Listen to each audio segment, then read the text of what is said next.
बिस्मिल्लाहिर्रहमानिर्रहीम अस्सलाम वालेकुम students, I am Mohammad Usman Ali और मैथमेटिक्स टीचर। स्टूडेंट्स, आज के इस लेक्चर में हम डी मॉर्गन लॉज को जनरली प्रूव करने का तरीका सीखेंगे। आइए स्टार्ट करते हैं।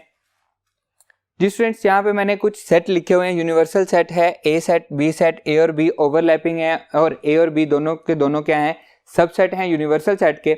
ये आपको सिर्फ समझाने के लिए मैंने अपने पास से एक एग्जांपल लिखी है। पहले हम इसी डी मॉर्गन लॉ को टेबुलर फॉर्म में सॉल्व करेंगे ताकि हम उसको जनरली प्रूव करते हुए उसका रेफरेंस कोड कर सकें। तो हमारे पास जो डी मॉर्गन लॉ है that is equals to A union B whole का कंप्लीमेंट इक्वल्स टू ए का कंप्लीमेंट इंटरसेक्शन बी का कंप्लीमेंट। फर्स्ट वाला है, मैं पहले फर्स्ट वाले को प्रूव करूंगा फिर सेकंड वाले को प्रूव करूंगा। लेफ्ट हैंड साइड लेते हैं। ए यूनियन बी होल का कंप्लीमेंट फाइंड करने के लिए हमें सबसे पहले क्या फाइंड करना पड़ेगा, ए यूनियन बी फाइंड करना पड़ेगा। A union B is equals to, हम सारे का सारा सेट ए लिखेंगे 1 2 3 4 5 6, फिर यूनियन सेट बी आएगा 5 6 7 8 9 एंड 10। तो यूनियन में क्या आएगा, सारे का सारा सेट ए, सारे का सारा सेट बी। हमारा आंसर आएगा 1 2 3 4 5 6 7 8 9 10 तक हमारा जाएगा।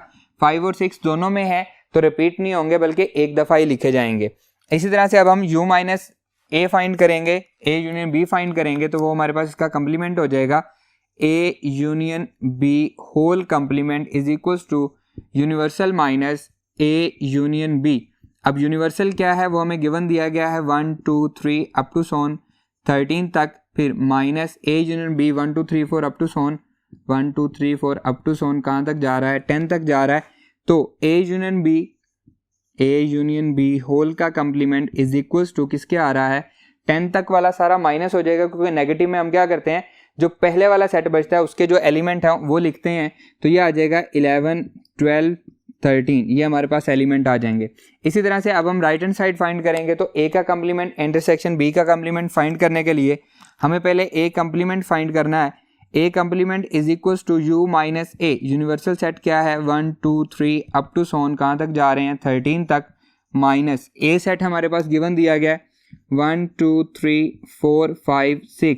अब नेगेटिव में अगेन वही चीज़, क्या बचेगा हमारे पास, ए का कंप्लीमेंट इज इक्वल्स टू, ये आ जाएगा 1 2 3 4 5 6, सारे का सारा ख़त्म हो जाएगा 7 8 9 10 11 12 13, ये हमारे पास बाकी बच जाएगा। इसी तरह से अब हम b का कंप्लीमेंट फाइंड करेंगे। b complement will be equals to, उसे हम लिखेंगे b complement u minus b that is equals to universal set क्या है 1 2 3 4 1 2 3 4 अप टू सोन 13 तक, माइनस b हमारे पास है जी 5 6 7 8 9 10, 5 6 7 8 9 10। नेगेटिव होगा तो b का कंप्लीमेंट इक्वल्स टू क्या आ जाएगा 1 2 3 4 5 नहीं आएगा, 6 7 8 9 10 निकल जाएगा, 11 12 13 आ जाएगा। क्लियर, ए कंप्लीमेंट भी फाइंड हो गया, बी कंप्लीमेंट भी फाइंड हो गया।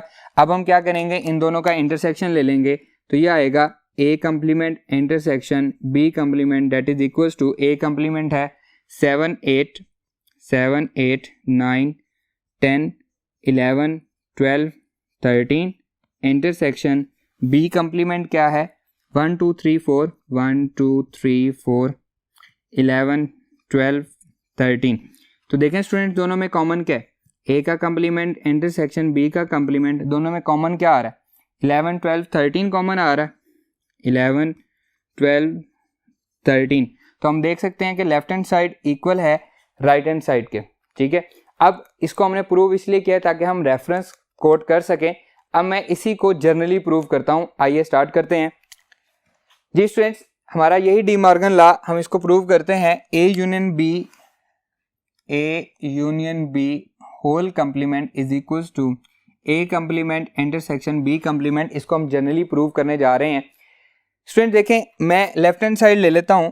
अब इक्वल प्रूव करने के लिए मुझे प्रूव करना पड़ेगा कि left hand side is a subset of right hand side, and in the main while मुझे ये भी प्रूव करना पड़ेगा right hand side is also the subset of left hand side, तब जाके ये इक्वल प्रूव होंगे। यानी कि अगर मेरे पास एक सेट हो ए बी सी और दूसरा सेट बी हो ए बी सी, तो मुझे पहले क्या प्रूव करना है, ए सबसेट है बी का, और फिर ये भी प्रूव करना है कि बी भी ए का सबसेट है। क्योंकि दोनों एक दूसरे के सबसेट हैं इसलिए दोनों इक्वल भी हैं। तो मैं लेफ्ट हैंड साइड स्टार्ट कर रहा हूं। लेफ्ट हैंड साइड अब इन जनरल प्रूव कर रहे हैं तो मैं कोई भी एक आर्बिट्रेरी एलिमेंट ले लेता हूं, late x be an arbitrary element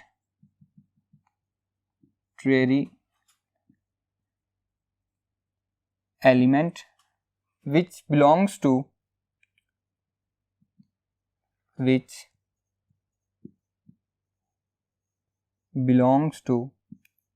A union B whole complement। ठीक है, वो उससे बिलोंग करता है, उसमें है, A union B whole complement में है। तो इसको मैं लिख सकता हूं implies that x belongs to A union B whole complement। मैंने इसका एलिमेंट ले लिया। स्टूडेंट देखें, A union B whole complement में से ये आ सकते हैं, ये सिर्फ और सिर्फ आपको समझाने की खातिर लिखा गया है, वो एलिमेंट्स कोई भी हो सकते हैं। ठीक है, जब हम इन जनरल प्रूव कर रहे हैं तो आप इसको सॉल्व करते हुए कभी भी ये वाला टेबुलर फॉर्म में सॉल्यूशन नहीं देंगे, आप सिर्फ ये वाला सॉल्यूशन देंगे। और अब ये आपको समझाने के लिए है कि x अगर A union B whole complement में से है तो वो किस टाइप का होगा, इनमें से कोई एलिमेंट होगा आर्बिट्रेरी, वो 11 भी हो सकता है, 12 भी हो सकता है, 13 भी हो सकता है स्पेसिफिक केस में, अदरवाइज वो कुछ भी हो सकता है, कोई भी एलिमेंट हो सकता है। हमें यहाँ पे ना सेट A का पता है ना हमें सेट B के बारे में पता है कि वो क्या है। इम्प्लाइज डैट अगर वो इससे बिलोंग करता है तो इसका मतलब है x does not belongs to A union B। अगर उनके कंप्लीमेंट से बिलोंग करता है, उनके कंप्लीमेंट में है तो A यूनियन B में नहीं होगा। देखें यहाँ पे 11, 12, 13 में से कोई एलिमेंट भी यहाँ पे नहीं है। अगर कंप्लीमेंट में है तो इसका मतलब उनके यूनियन में नहीं होगा। अगर उनके यूनियन में भी नहीं है तो it's mean x does not belongs to A, ना ही वो A में है, and x does not belongs to B। अब हम देख सकते हैं अगर वो यूनियन में नहीं है तो यूनियन में एक्चुअली कौन से एलिमेंट होते हैं, सारे के सारे A और सारे के सारे एलिमेंट्स ऑफ B। अब यहाँ पे देखें अगर वो इसमें नहीं है इसका मतलब क्या है, ना ही वो A में है और ना ही वो B में है। A में भी वो एलिमेंट नहीं है, B में भी वो एलिमेंट नहीं है। तो इसको मैं लिख सकता हूँ अगर वो A और B दोनों में नहीं है तो इसका मतलब है implies that x belongs to A का complement and x belongs to B का कंप्लीमेंट। अगर वो A और B दोनों में नहीं है, ना A में है ना B में है, तो A का कंप्लीमेंट देखें क्या है, उसमें से सारे का सारा A निकल चुका है। तो देखें यहाँ पे हमें नजर आ रहा है कि 11, 12, 13 उसमें है, A के कंप्लीमेंट में भी हो सकता है, और 11, 12, 13 B के कंप्लीमेंट में भी है। x belongs to A complement and x belongs to B complement. Clear? अगर वो उनके कंप्लीमेंट में है तो इसका मतलब है दोनों के इंटरसेक्शन में भी होगा। Implies that x belongs to A का कंप्लीमेंट इंटरसेक्शन B का कंप्लीमेंट। देखें A का कंप्लीमेंट इंटरसेक्शन B का कंप्लीमेंट, तो x उनसे भी बिलोंग करता है।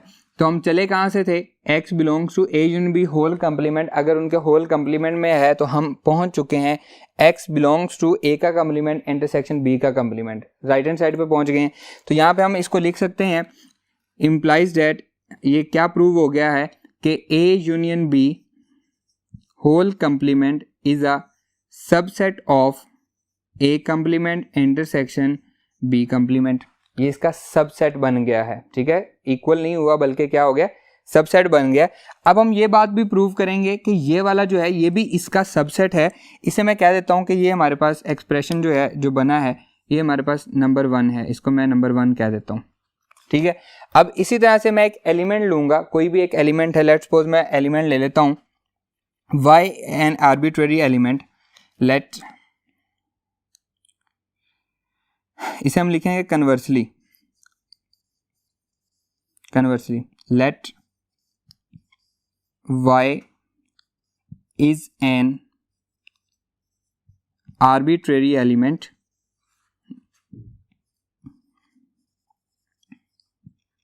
which belongs to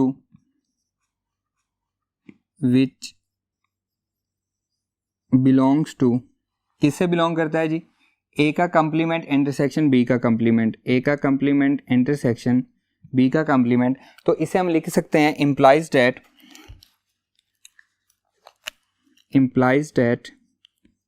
y belongs to A complement intersection B complement. ठीक है, अब यहाँ पे देखें अगेन, अगर वो A complement intersection B complement में है 11, 12, 13 इनमें से कोई भी एलिमेंट हो सकता है, इसका मतलब है वो ए के कम्प्लीमेंट में भी है और बी के कम्प्लीमेंट में भी है। देखें यहाँ पे वो ए के कम्प्लीमेंट में भी है और बी के कम्प्लीमेंट में भी है, तो हम आगे यही बात लिखेंगे। जी स्टूडेंट्स, अब ये बन जाएगा इम्प्लाइज दैट वाई, अगर ए का कम्प्लीमेंट इंटरसेक्शन बी के कम्प्लीमेंट में है तो इसका मतलब हम इसको लिख सकते हैं y belongs to a complement and y belongs to b complement। अगर उनके इंटरसेक्शन में है तो इसका मतलब है कि a complement में भी है और b complement में भी है। implies that y does not belongs to a and y does not belongs to b, वो a में भी नहीं है और b में भी नहीं है। आइए हम इसको चेक करते हैं। देखें, हमने यहाँ से स्टार्ट लिया है कि A इंटरसेक्शन B में एक एलिमेंट है, अगर वो उनके इंटरसेक्शन में है तो वो A कम्प्लीमेंट में भी है, B कम्प्लीमेंट में भी, हम देख सकते हैं यहाँ पे क्लियरली इसको। और इसी तरह से अगर वो A कम्प्लीमेंट B कम्प्लीमेंट में है तो A में नहीं है, हम देखें यहाँ पे A में 11, 12, 13 ये वाले एलिमेंट्स है ना, तो ये यहाँ पे नहीं है, ना ही ये B में है, A में भी नहीं है, B में भी नहीं है, तो इसका मतलब है इनके यूनियन में भी नहीं होंगे। देखें यहाँ पे A यूनियन B में भी ये नहीं है। आइए लिखते हैं, implies that y does not belongs to A union B। अगर वो A में नहीं है, B में भी नहीं है, तो वो उनके यूनियन में भी नहीं होंगे, क्योंकि यूनियन में क्या होता है, सारे का सारा A होता है और सारे का सारा B होता है।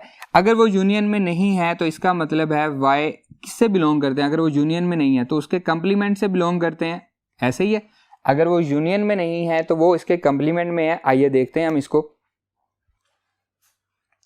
देखें, अगर वो यूनियन में नहीं है तो इसके कम्प्लीमेंट में मौजूद है, यस बिल्कुल मौजूद हैं, तो यही बात हमने वहां पे लिखी है। आइए, तो यहाँ पे क्या प्रूव हो गया है हमारे पास, यहाँ पे प्रूव ये हो गया है कि A यूनियन B, A का कम्प्लीमेंट इंटरसेक्शन B का कम्प्लीमेंट, यहाँ से हमने स्टार लिया था, is a subset of A union B whole का कम्प्लीमेंट, इसे हम 2 कह लेते हैं। इसको हमने 1 कहा है, इसको हम 2 कह लेते हैं। तो ये हमारे पास दोनों क्या है एक्सप्रेशन, यहाँ पे देखिए हमारे पास A यूनियन B होल का complement is a subset of A का कम्प्लीमेंट इंटरसेक्शन B का कम्प्लीमेंट, और यहाँ पे A का कम्प्लीमेंट इंटरसेक्शन B का कम्प्लीमेंट सबसेट प्रूव हो गया है A यूनियन B होल का कम्प्लीमेंट से। तो हम लिख सकते हैं from 1 and 2,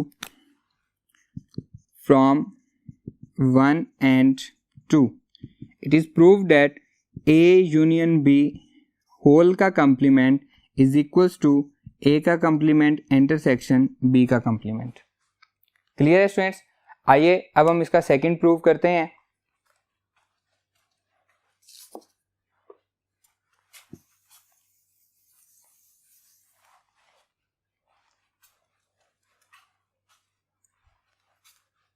ji students, second De Morgan law है A इंटरसेक्शन B होल का complement, A intersection B whole का complement is equals to A का कम्प्लीमेंट यूनियन B का कम्प्लीमेंट।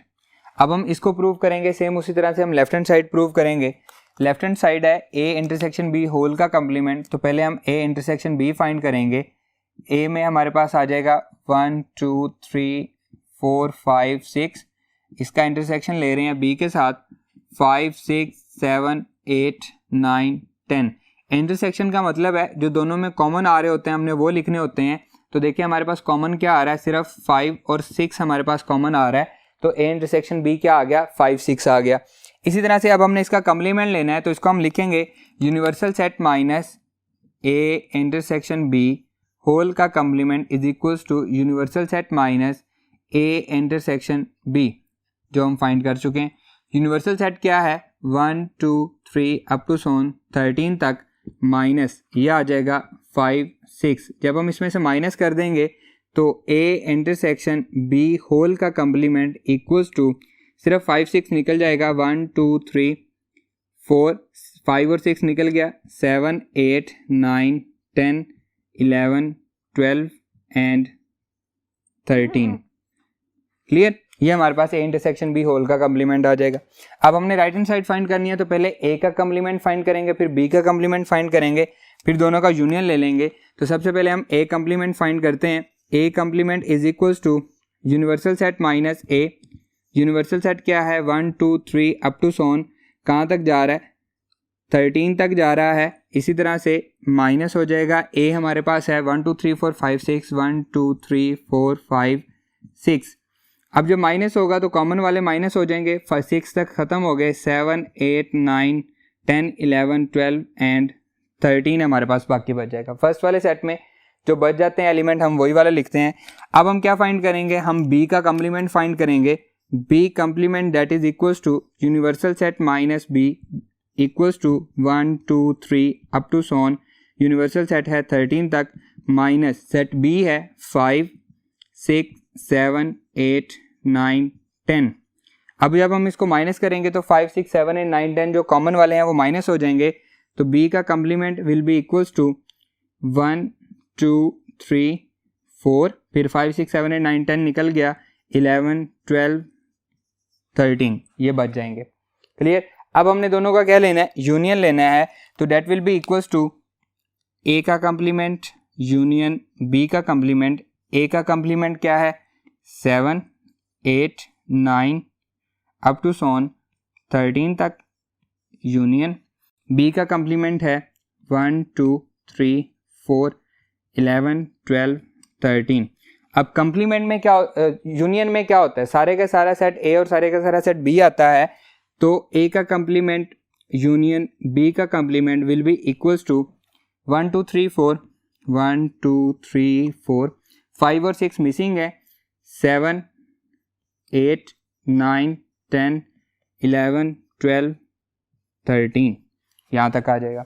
तो हम देख सकते हैं लेफ्ट हैंड साइड और राइट हैंड साइड दोनों क्या आ रही हैं, सेम आ रही हैं। और ये जो प्रूफ मैंने किया है टेबुलर मेथड में ये सिर्फ आपको समझाने के लिए किया है। अब हम एक्चुअल अपने प्रूफ की तरफ मूव करते हैं। आइए जी स्टूडेंट, सेम उसी तरह से हम इसको प्रूव करने जा रहे हैं। ए इंटरसेक्शन बी होल का complement is equals to A का कम्प्लीमेंट यूनियन बी का कम्प्लीमेंट। लेफ्ट हैंड साइड लेंगे, लेफ्ट हैंड साइड से स्टार लेंगे हम। लेट कर लेंगे कोई भी x एक आर्बिट्रेरी एलिमेंट है। Let x be an arbitrary element such that implies that x belongs to a intersection b whole का कम्प्लीमेंट। मतलब यहाँ से x बिलोंग कर रहा है, इनमें से एलिमेंट हो सकता है। और इनमें कौन सा एलिमेंट मिसिंग है, 5 6 मिसिंग है, वो नहीं हो सकता। इनमें जो एलिमेंट हैं वो ही हो सकते हैं, उनमें से कोई एक भी एलिमेंट हो सकता है। इन जनरल ना हमें a का पता है ना हमें b का पता है, तो हम इसको लिख सकते हैं इम्प्लाइज दैट अगर वो इनके कम्प्लीमेंट से है तो x does not belongs to a intersection b। अगर वो कम्प्लीमेंट से बिलोंग करता है तो वो इंटरसेक्शन से बिलोंग नहीं करता। देखें यहाँ पे 5 6 नहीं है तो यहाँ पे 5 6 है, इसका मतलब है कि वो उनके इंटरसेक्शन से बिलोंग नहीं करता।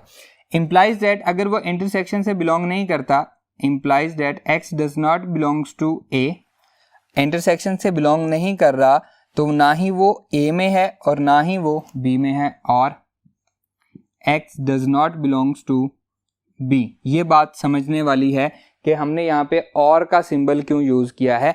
अब देखें हमारे एलिमेंट्स कौन से हैं, हमारे एलिमेंट्स हैं 1 2 3 4 5 6 7 8 ये वाले। अब अगर वो इसमें से बिलोंग करता है तो वो उसके इंटरसेक्शन में से बिलोंग नहीं कर रहा, मतलब ये वाले एलिमेंट इसके इंटरसेक्शन में हैं, इसमें वो नहीं है। अब 5 और 6 कहाँ कहाँ पे हैं, कॉमन ले रहे हैं, इंटरसेक्शन में है तो ये भी हैं और ये भी हैं। तो हम लिखेंगे x does not belongs to a, ना ही वो a में है या फिर b में भी नहीं है। अगर वो a या b में होता तो उसमें भी आ जाता, इसका मतलब है ना ही वो a में है। हमने कोई भी एक एलिमेंट लिया, दोबारा इसको मैं समझाता हूँ। फर्ज करें मैंने एक 11 एलिमेंट ले लिया या मैंने 12 ले लिया, एक एलिमेंट मैंने 12 ले लिया। 12 मेरा एलिमेंट है जो कि बिलोंग करता है a इंटरसेक्शन b होल के कम्प्लीमेंट से, बिल्कुल है यहाँ पे। इसका मतलब है वो उसके इंटरसेक्शन में नहीं है। देखें यहाँ पे 12 नहीं है। अब अगर वो इंटरसेक्शन में नहीं है तो वो a में भी नहीं है। देखें a में है नहीं, b में है नहीं। अब और का सिंबल हमने क्यों यूज़ किया है, इसलिए यूज़ किया है कि अगर मैं 1 एलिमेंट ले लूँ तो वो तो a में हो सकता है, पॉसिबिलिटी। और जब हो तो या की कंडीशन आ जाती है, या a में ना हो या वो b में ना हो सकता है। अब यहाँ पे हमारा केस ऐसा है, 12 वाला जो एलिमेंट है वो ना ही a में है ना ही b में है, लेकिन अगर मैं एलिमेंट ले लेता 1 तो 1 देखें ए में तो है लेकिन बी में नहीं है। इसी तरह अगर मैं एलिमेंट 8 ले लेता, वो ए में नहीं है बी में है, तो ये और की कंडीशन हो जाती है। ठीक है, तो हम लिख सकते हैं अगर वो ए और बी दोनों में नहीं है तो इसका मतलब है कि वो किस में है, implies that x belongs to A complement और x belongs to b complement. अगर वो a में भी नहीं है या b में नहीं है, इन दोनों में नहीं है, मैं 11 की बात कर रहा हूँ, वो इन दोनों में अगर नहीं है तो किस में है, a के कंप्लीमेंट में है। देख लेते हैं जी, a के कंप्लीमेंट, यस 11 यहाँ पे है, या फिर b के कंप्लीमेंट में है, यस यहाँ पे है। अगर एलिमेंट मेरा होता 1 तो 1 देखें, 1 इसमें है, a में है, और का लफ्ज है तो पॉसिबिलिटी है, तो हम क्या कह सकते हैं कि a के कंप्लीमेंट में नहीं, b के यस यहाँ पे है, तो ये पॉसिबिलिटीज हैं और हमने इसीलिए यूज किया है। ठीक है, x बिलोंग्स टू a का कंप्लीमेंट और x बिलोंग्स टू b का complement implies that x belongs to a complement intersection b complement. x जो है वो a complement intersection b complement से बिलोंग करता है। तो यहाँ से क्या कौन सी बात प्रूव हो जाती है कि a intersection b whole complement is a subset of a complement intersection b complement. a complement union आ जाएगा यहाँ पे, सॉरी यहाँ पे यूनियन आएगा और ये क्या हो जाएगा, यहाँ पे भी यूनियन आ जाएगा, a complement union b complement, ये बात प्रूव हो जाती है। ठीक है, इसको हम कहते थे 1। अब इसी तरह से हमने प्रूव करना है कि a का कंप्लीमेंट यूनियन b का complement is also a subset of a intersection b whole का कंप्लीमेंट। आइए हम उसको प्रूव करते हैं। कन्वर्सली चलते हैं जी, conversely let y be an arbitrary element। अगर y arbitrary element है, implies that y belongs to a complement union b complement। y जो है वो a complement union b complement से बिलोंग करता है।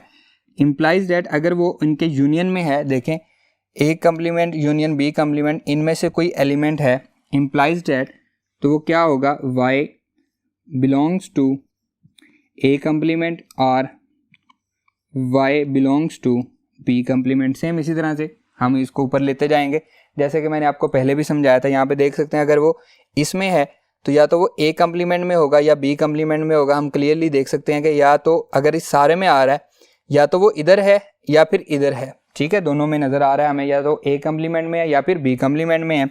इंप्लाइज दैट अगर वो a कंप्लीमेंट या b कंप्लीमेंट में है, इसका मतलब है y does not belongs to a और y does not belongs to b। अगर वो a कंप्लीमेंट या b कंप्लीमेंट में है तो इसका मतलब है a या b में नहीं है, या का आ रहा है। ठीक है, इसको मैं पहले एक्सप्लेन आप लोगों को कर चुका हूं।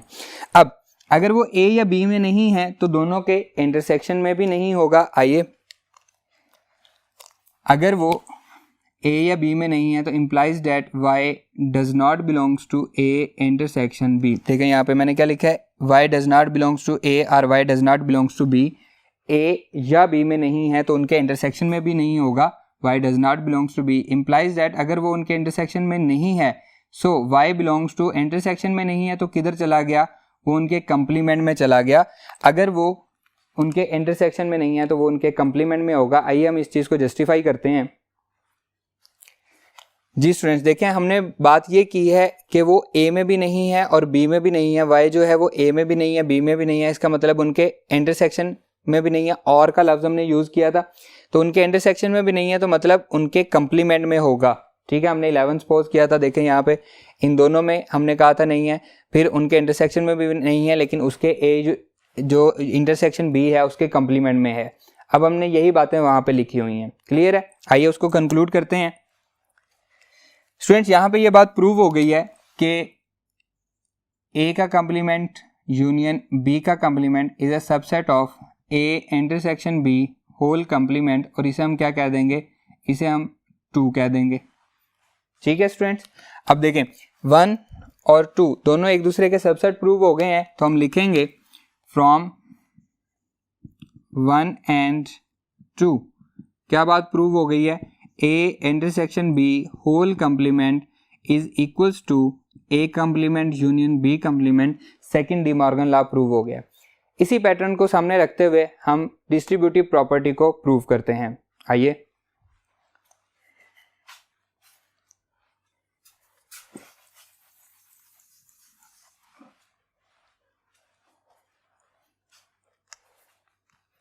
जी स्टूडेंट, जिस तरह से हमने डी मॉर्गन लॉज को प्रूव किया है उसी तरह से हम डिस्ट्रीब्यूटिव प्रॉपर्टी को प्रूव करने जा रहे हैं। हमारे पास डिस्ट्रीब्यूटिव प्रॉपर्टी है A union B intersection C is equals to A union B intersection A union C.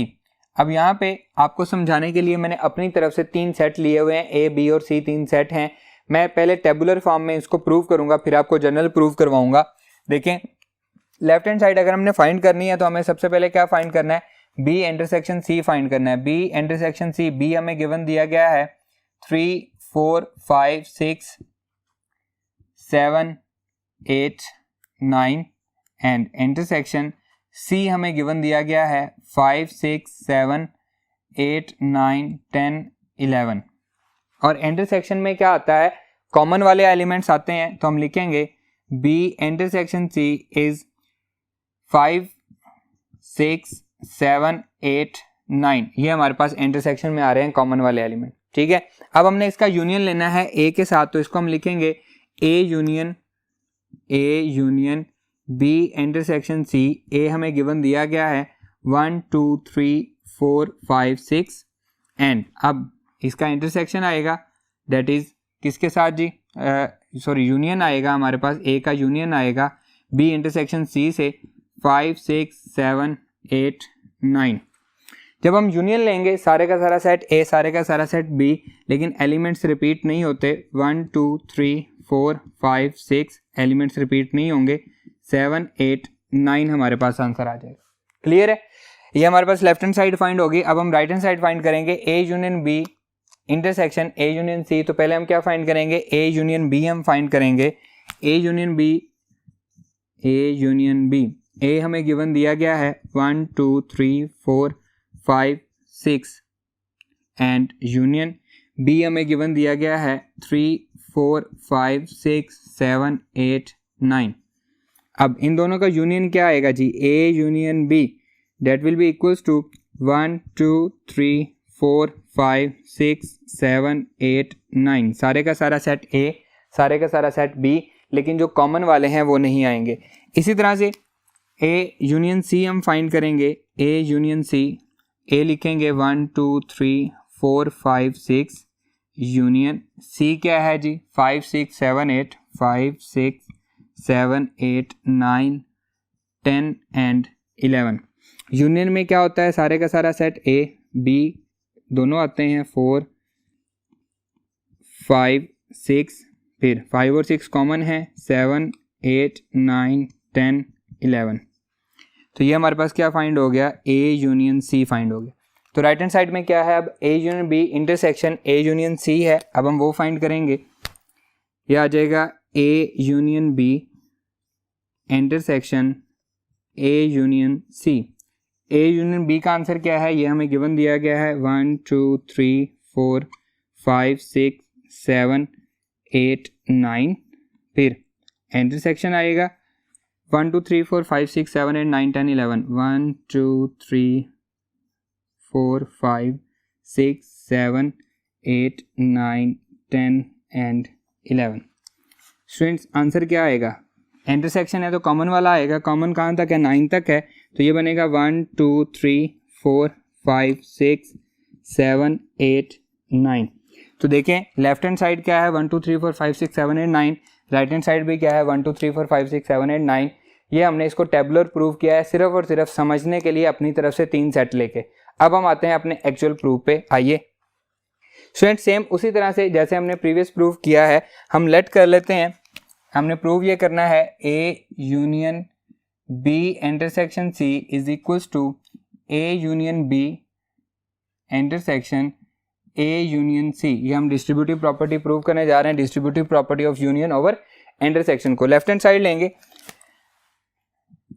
Left hand side let x be an arbitrary element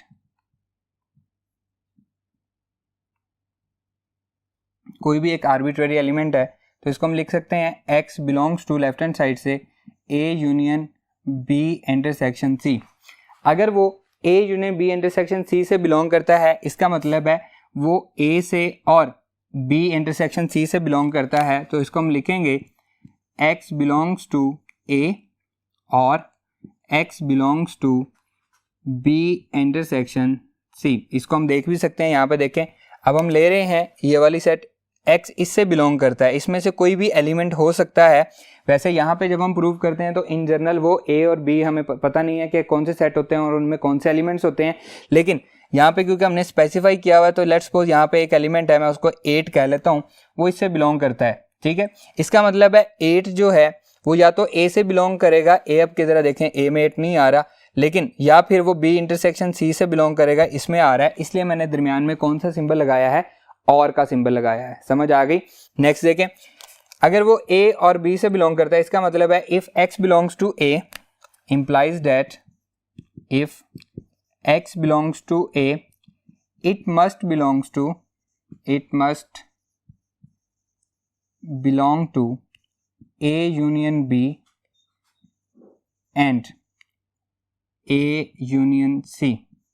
अगर वो A से बिलोंग करता है, देखें अब हम इसको क्या लिख रहे हैं, सिर्फ इस वाले हिस्से को, अगर वो A से बिलोंग करता है, यहाँ पे है कोई भी है, मैं फर्ज कर लेता हूँ कि वो एलिमेंट है जी, हम इससे ले रहे थे वो 3 है, ठीक है, या हम 2 ले लेते हैं, 2 एक एलिमेंट ले लेते हैं, 2 अगर इसमें है तो इसका मतलब है वो A में होगा या फिर इसके इंटरसेक्शन में होगा। देखें वो A में आ गया, अगर वो A में है it must belongs to A union B, देखें यहाँ पे भी है, एंड A यूनियन C, उसको A यूनियन B में भी होना चाहिए और A यूनियन C में भी होना चाहिए।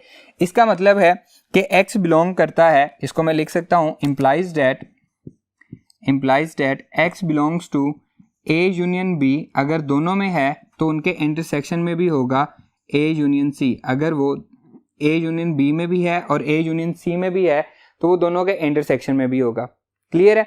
अब पहली बात तो यहाँ से हमें x बिलोंग्स टू A से आ गई। अगर वो इससे बिलोंग करता है, B इंटरसेक्शन C से बिलोंग करता है, तो हम इसको लिखेंगे also if x belongs to B intersection C then क्या होगा, x belongs to B and x belongs to C।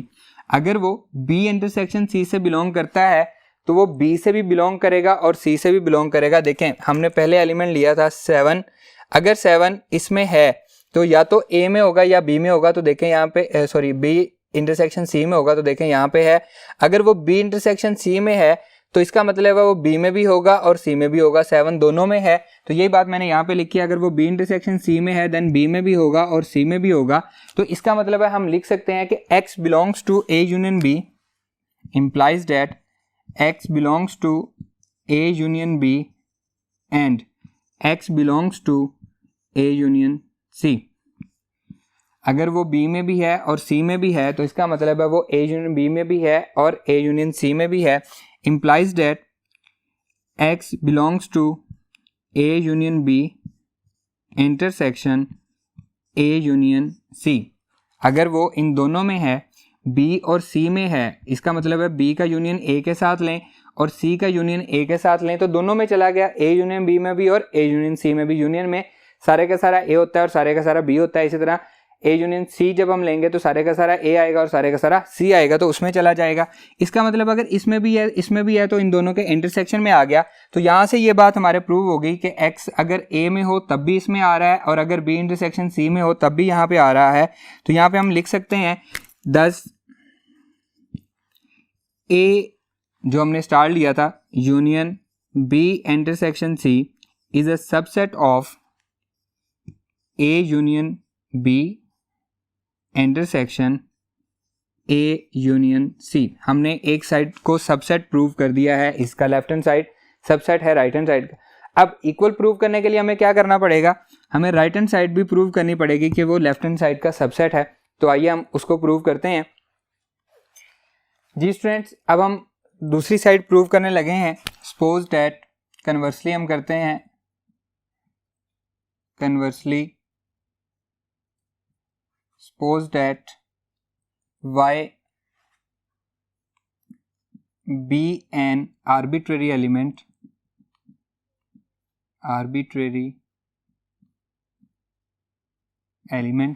such that implies y belongs to A union B intersection A union C। ठीक है, दूसरी side हमने ले ली, right hand side ले ली।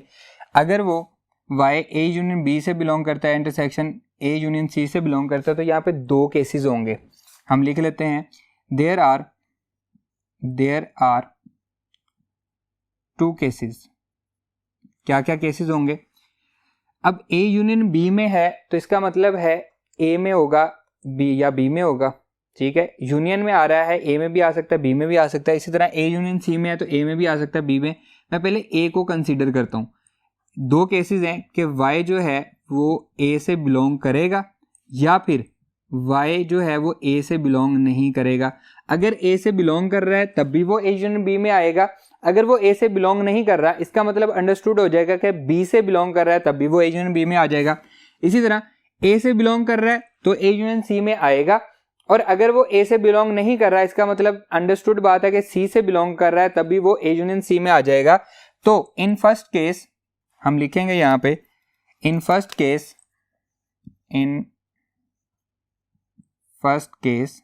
पहला case क्या है? If y belongs to A, अगर वो A से बिलोंग कर रहा है, इसका मतलब है कि वो A union B intersection C से भी बिलोंग करेगा। देखिए मैंने आपको यही बात समझाई है। अगर वो A से है तो वो A यूनियन B में आएगा, अंडरस्टूड बात है। अगर A में नहीं है, इसका मतलब B में है वो। ठीक है, इसी तरह अगर A में नहीं है तो C में है, अगर B में भी है C में भी है तो उनके इंटरसेक्शन में भी है। इसका मतलब है इन फर्स्ट केस अगर वो A में है तो यूनियन जो है वो B इंटरसेक्शन C के साथ लें तो वो उसमें भी आ जाएगा, क्योंकि यूनियन के केस में क्या होता है, वो सारे का सारा आता है। अब इसी चीज को हम टेबुलर फॉर्म में चेक करते हैं, जो हमने एग्जांपल लिखी थी। आइए देखें, मैंने बात की है, अब हम राइट हैंड साइड ले रहे हैं कि y जो है वो इससे बिलोंग करता है, मतलब यहाँ का कोई भी एलिमेंट है, 1 2 3 4 5 6 7 8 9, इसका कोई भी एक एलिमेंट है। मैं यहाँ से 6 ले लेता हूँ, 6 लेता हूँ तो मैं कहता हूँ कि यहाँ पे दो केसेस हैं कि या तो वो A में होगा या A में नहीं होगा। 6 को देखें जी, या तो वो A में होगा या A में नहीं होगा। या मैं यहाँ पे एलिमेंट 8 ले लेता हूँ। ठीक है, अब 6 तो था वहां पे, लेकिन अब 8 के केस में क्या होगा? पहले हम ये देखते हैं कि जो A में है, 6 A में है, तो इसका मतलब है ये A यूनियन B में भी होगा। देखें A यूनियन B में भी है और ये A यूनियन C में भी होगा। बिल्कुल ठीक है, बात यहाँ पे समझ आती है। अब मैं 7 एलिमेंट ले लेता हूँ या 8 ले लेता हूँ। अगर 8 है तो वो A में तो नहीं है, अगर वो A में नहीं है तो देखें B में भी है और C में भी है। इसका मतलब है B इंटरसेक्शन C में भी है, हमारे पास होगा B इंटरसेक्शन C में भी होगा। इसका मतलब है अगर 7 इधर है, मैं A के साथ इसका यूनियन लेता हूं, A union B intersection C, तो 7 उसमें भी आ जाएगा। अब तक मैंने ये बात कही है, क्लियर है? आइए दोबारा उधर मूव करते हैं। In first case y belongs to A union B intersection C, ये बात हमारी प्रूव हो गई। अब second case, in second case if y does not belongs to, आ जाएगा in second case if y does not belongs to A, it must belongs to B as well as C। यही बात हमने अभी prove भी की है कि अगर वो A में नहीं है तो B में भी होगा और C में भी होगा। तो इसको हम लिख सकते हैं that is y belongs to B intersection C।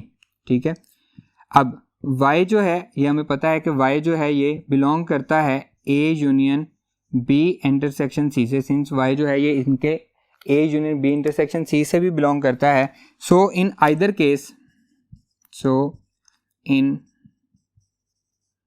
Either case, दोनों में से कोई भी केस ले लें, y जो है वो बिलोंग करता है A union B intersection A union C से। क्लियर है? इसका मतलब है हम इसको लिख सकते हैं implies that y belongs to A union B intersection C। अगर इससे बिलोंग करेगा तो यहाँ पे ये हमारे पास इंप्लाई, अगर ये इससे बिलोंग करेगा तो ये किसको बिलोंग कर गया? y belongs to A union B intersection C से। ये हमने राइट हैंड साइड ली थी और लेफ्ट हैंड साइड पे हम आ चुके हैं, ठीक है। अब हम इसको लिख लेते हैं 10। ये हमारे पास प्रूव हो गया है। प्रूव क्या हो गया है? 10 A union B intersection A union C is a subset of A union B intersection C. ये इसका सबसेट प्रूव हो गया है। तो स्टूडेंट्स अगर हम इसको कह लें ये हमारे पास 1 है, इसको हम कह लेते हैं ये हमारे पास क्या है, ये हमारे पास 1 है, और इसे हम कह लेते हैं ये हमारे पास 2 है। तो हम लिख सकते हैं from 1 and 2,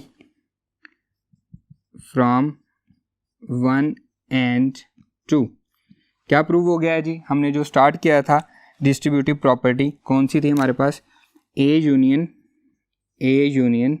B intersection C is equals to A union B intersection A union C. Clear students? यही हमने प्रूव करना था। सेकंड डिस्ट्रीब्यूटिव प्रॉपर्टी क्या है? A intersection B union C is equals to A intersection B union A intersection C. वो आपके लिए homework है, आपने खुद से उसको सॉल्व करना है।